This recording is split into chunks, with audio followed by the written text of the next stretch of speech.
जय हिंद।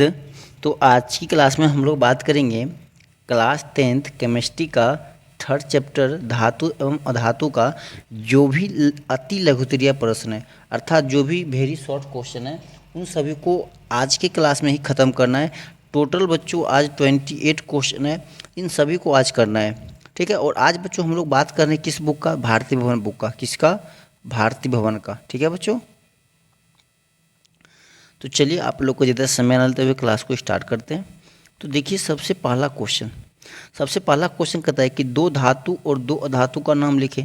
तो ये तो सबसे सिंपल क्वेश्चन, कोई भी दो धातु कोई भी दो अधातु का नाम लिख सकते हैं। चलिए हमने लोहा और तांबा लिख दिया और धातु में, और धातु में हाइड्रोजन और ऑक्सीजन, आप कार्बन भी लिख सकते हैं, जो भी है सभी लिख सकते हैं, नाइट्रोजन भी लिख सकते हैं, जो भी अधातु है उन सभी को आप लिख सकते हैं। दो, हमको चूँकि दो कहता है तो हमने दो लिखा है। ठीक है। अगला क्वेश्चन कहता है कि समुद्री जल में पाए जाने वाला एक प्रमुख लवण का नाम लिखें। तो समुद्री जल में जो प्रमुख लवण बच्चों वो क्या हमारा क्या? सोडियम सल्फेट है। कौन सा है? जो सोडियम सल्फेट है बच्चों हमारा क्या है कि समुद्र में पाए जाने वाला एक प्रमुख लवण है। अगला क्वेश्चन कहता है कि किसी धातु का नाम लिखे जो साधारण ताप पर द्रव अवस्था में रहती है। तो बच्चों हमारा कौन सा है? पारा जो हमारा होता है कि साधारण ताप पर द्रव अवस्था में होती है। अगला क्वेश्चन कहता है कि एक धातु का नाम लिखिए जो वायु में संपर्क आने पर जल उठती है। तो बच्चों फास्फोरस जो हमारा होता है, ज्यों ही वो मतलब हवा के संपर्क में आती है तो वो ऑटोमेटिक उसमें आग पकड़ लेती है। अगला क्वेश्चन कहता है कि कौन सी अधातु विद्युत का सुचालक होता है। बच्चों जो हमारा ग्रेफाइट है वो क्या है बच्चों? अधातु है, बट क्या है कि विद्युत का सुचालक है, उससे विद्युत का प्रवाह होता है। कहता है क्या कि सभी खनिज अयस्क होती है? नहीं, सभी खनिज अयस्क नहीं होती है। कहता है क्या कि उल्फ्राम किस अयस्क में विद्यमान रहता है? तो बच्चों टीन के जो अयस्क होता है, टीन स्टोन, उसमें उल्फ्राम क्या होता है? विद्यमान रहता है। किसमें? Tin stone. अगला क्वेश्चन है, कहता है क्या लोहे में जंग लगना ऑक्सीकरण है? नहीं, लोहे में जो जंग रहता है बच्चों वो ऑक्सीकरण अवकरण अभिक्रिया। कौन सा है? ऑक्सीकरण और अवकरण दोनों अभिक्रियाएं साथ साथ होती है तब जंग लगती है। कहता है क्या है कि मिश्र धातु क्या है? कहता है कि दो या दो से अधिक धातुओं के समांगी मिश्रण को मिश्र धातु कहते हैं। समांगी मतलब कि जो समान मिश्रण होता है बच्चों, उसी को हम लोग क्या कहते हैं? मिश्र धातु कहते हैं। अगला क्वेश्चन देखिए कर रहा है कि अमलगम से आप क्या समझते हैं? कहता है कि जब मिश्र धातु में एक धातु पारा हो तो उसे अमलगम कहते हैं। मान लीजिए कि अगर कोई मिश्र धातु दो धातुओं से मिलकर बना हुआ, कितने धातु से? दो धातु से। मान लीजिए एक सोडियम हो गया और एक मान लीजिए क्या हो गया हमारा पारा। तो ये दोनों धातु के मिलने के बाद जो बनती है ना मिश्रण, उसी को बच्चों मिश्र धातु को हम लोग क्या कहते हैं बच्चों? अमलगम कहते हैं। अगला क्वेश्चन कहता है किस इलेक्ट्रॉनिक विन्यास को प्राप्त कर तत्व तो अस्थायी बन जाते हैं। तो बच्चों जिसके लास्ट कक्षा में 8 मतलब कि अष्टक संख्या इलेक्ट्रॉनों की संख्या होती है तब वह बच्चों अस्थायी बन जाते हैं। कितना? लास्ट कक्षा में 8 इलेक्ट्रॉन होती है तब वो अस्थायी बन जाती है। कहता है क्या कि सोडियम परमाणु जल के साथ तीव्रता से अभिक्रिया करता है किंतु सोडियम आयन क्यों नहीं? देखिए सोडियम आयन क्या होता है कि अस्थायी होता है, क्योंकि इस कारण जल से अभिक्रिया नहीं करती है। जो सोडियम आयन होती है बच्चों क्या हमारी होती है? अस्थायी होती है, क्योंकि सोडियम की परमाणु संख्या कितना होती है बच्चों? 11 होता है, और 11 इसका इलेक्ट्रॉनिक विन्यास करेंगे 2 और 8 और 1 होगा, तो एक हमारा क्या करे बच्चों? यह किसी को दे देगा और ये क्या बन जाएगा? N plus, sodium plus ion बन जाएगा। तो जो बच्चों सोडियम प्लस जो आयन होता है ये क्या होता है? ये बच्चों अस्थायी होता है, क्योंकि अपने आप कक्षा में क्या होता है बच्चों? पूर्ण होता है, इसलिए यह जल से अभिक्रिया नहीं कर पाता है। चलिए अगला क्वेश्चन देखें। अगला क्वेश्चन कहता है कि आयनिक यौगिक में द्रव्यनांक तथा और क्वथनांक उच्च होते हैं क्यों? कहता है क्या है कि इनके धन आयनों एवं ऋण आयनों के बीच मजबूत स्थिर विद्युत आकर्षण बल कार्य करता है। जो आयनिक यौगिक होता है उसका जो द्रव्यनांक और क्वथनांक होता है उसमें क्या होता है कि इनके आयन जो धन आयन और ऋण आयन होता है ना, तो उनके बीच क्या होता है कि स्थिर विद्युत आकर्षण बल जो कार्य करता है, इस कारण से इसका द्रव्यनांक और क्वथनांक क्या होता है बच्चों? उच्च होता है। ठीक है। चलिए अगला क्वेश्चन देखिए कहता है क्या कि कार्बन टेट्राक्लोराइड से होकर विद्युत धारा क्यों नहीं प्रवाहित जा सकती है। कहता है क्या कि कार्बन टेट्राक्लोराइड अस्थायी विन्यास को प्राप्त कर लेता है, इसके बंधन काफ़ी मजबूत होते हैं। देखिए क्या होता है कि CCl4 होता है, क्या होता है CCl4 होता है। तो ये क्या करता है कि ये अपने आप में अस्थायी मतलब कि विन्यास को प्राप्त कर लेता है। ठीक है, जैसे मान लीजिए ये हमारा हो गया कार्बन हो गया, अब क्लोरीन हो गया, ये मान लीजिए ये हमारा हो गया Cl, ये मान लीजिए हमारा हो गया Cl, ये हमारा मान लीजिए हो गया Cl और ये हमारा हो गया Cl। अब देखिए ये सभी अपने आप में क्या करता है कि एक अस्थाई चुंबक मतलब अस्थाई कर लेता है। तो इसीलिए बच्चों ये सब देखिए, ठीक है। तो अब क्या कहता है कि इसका जो अपना होता है ये अपन लोग ये विन्यास में अपने आप कक्षा को पूर्ण कर लेता है, इसलिए क्या होता है कि यह अस्थाई विन्यास को प्राप्त कर लेता है, इसलिए बच्चों यह विद्युत धारा को प्रवाहित नहीं करता है। अगला क्वेश्चन देखिए कहता है क्या कि आयनिक बंधनों में आयनों के बीच किस प्रकार का बंधन कार्य करता है। तो आयनिक बंधन जो था बच्चों उसमें विद्युत संयोजन बंधन कार्य करता है। कौन सा कार्य करता है? विद्युत संयोजक बंधक। कौन सा? विद्युत संयोजक। ठीक है। अगला देखिए कहता है क्या कि नाइट्रोजन अणु में कितने सहसंयोजक बंधक होते हैं बच्चों? 3 होते हैं। कितने होते हैं? 3 सहसंयोजक बंधक होते हैं। कितने होते हैं? 3 होते हैं। किसमें? तो नाइट्रोजन में। ऑक्सीजन में 2 होते हैं। कहता है क्या कि रासायनिक अभिक्रिया में कौन से इलेक्ट्रॉन भाग लेते हैं? तो संयोजकता या संयोजी इलेक्ट्रॉन भाग लेते हैं। कौन सा? संयोजकता या संयोजी इलेक्ट्रॉन भाग लेते हैं। किसमें? तो रासायनिक अभिक्रिया में।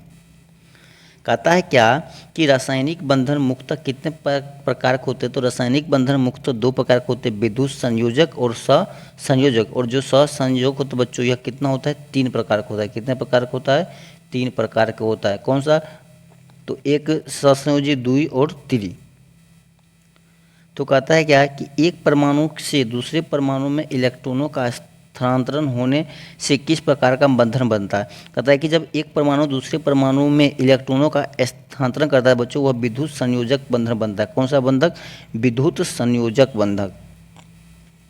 अगला क्वेश्चन कहता है कि 2 परमाणुओं के बीच इलेक्ट्रॉनों का साझा होने पर किस प्रकार का बंधन बनता है। तो अगर बच्चों साझा होता है ना, मतलब एक दूसरे को देते, जैसे मान लीजिए हाइड्रोजन हो गया, ये मान लीजिए क्लोरीन को दे रहा है, तो जब एक दूसरे को जो साझा करता है ना बच्चों, तो उसको हम कहते हैं सहसंयोजक बंधन। क्या कहते हैं? सहसंयोजक बंधन कहते हैं, जो एक दूसरे को साझा करता है। मतलब कि जितना इलेक्ट्रॉन, अगर मान लीजिए कि अगर कोई ये मान लीजिए अगर किसी को जितना देगा उससे अगर उतना इलेक्ट्रॉन ग्रहण करता है तो उससे बच्चों क्या कहते हैं हम लोग, जो बंधन बनता है उसको हम लोग सहसंयोजक बंधक कहते हैं। बंधन। कहता है कि द्विबंध वाले किसी अणु का उदाहरण दे। मैंने बोला था बच्चों कि जो ऑक्सीजन होता है ना, ऑक्सीजन का अणु द्विबंध वाले होते हैं। कितने होते हैं? द्विबंध वाले। तो इसके द्विबंध वाले ये हैं ऑक्सीजन।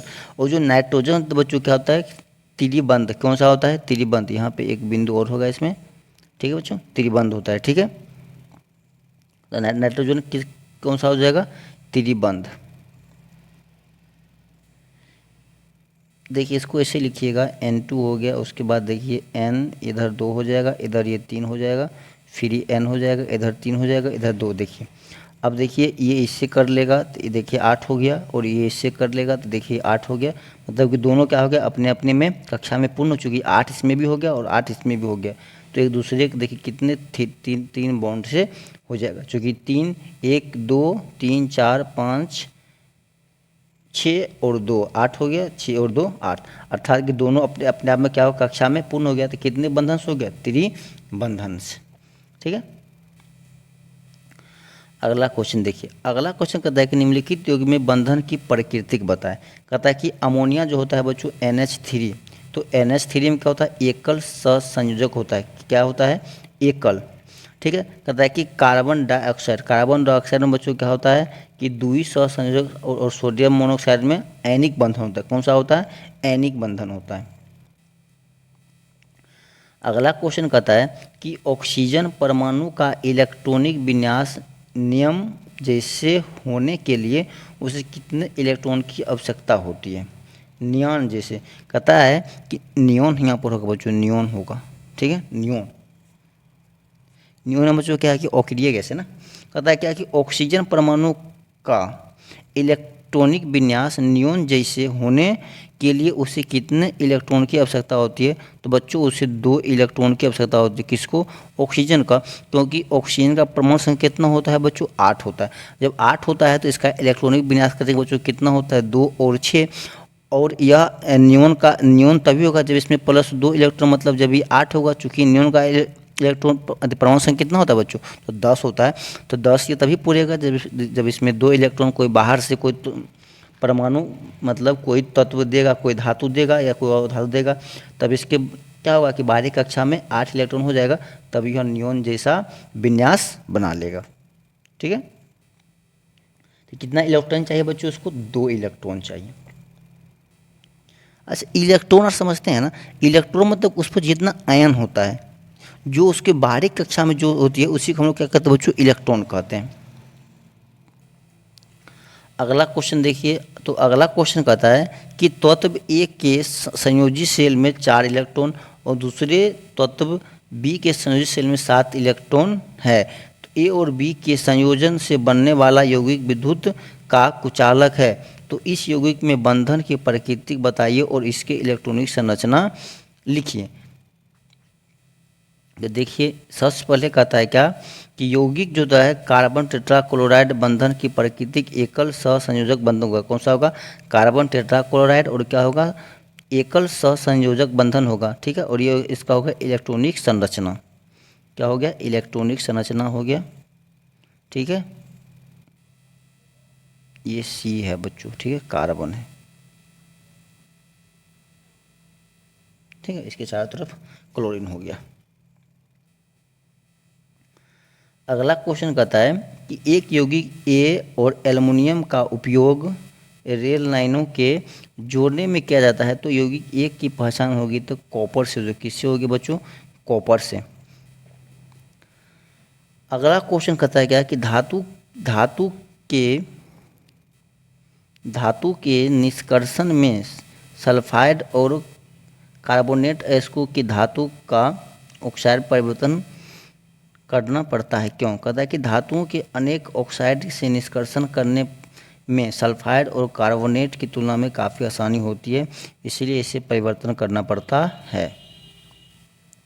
अगला क्वेश्चन कहता है कि उस मिश्र धातु का नाम लिखिए जिसका उपयोग विद्युत तारों को जोड़ने में किया जाता है। बच्चों सोल्डर होता है। एस एन कितना? 50% और पीबी 50%। सोल्डर और पीबी पार।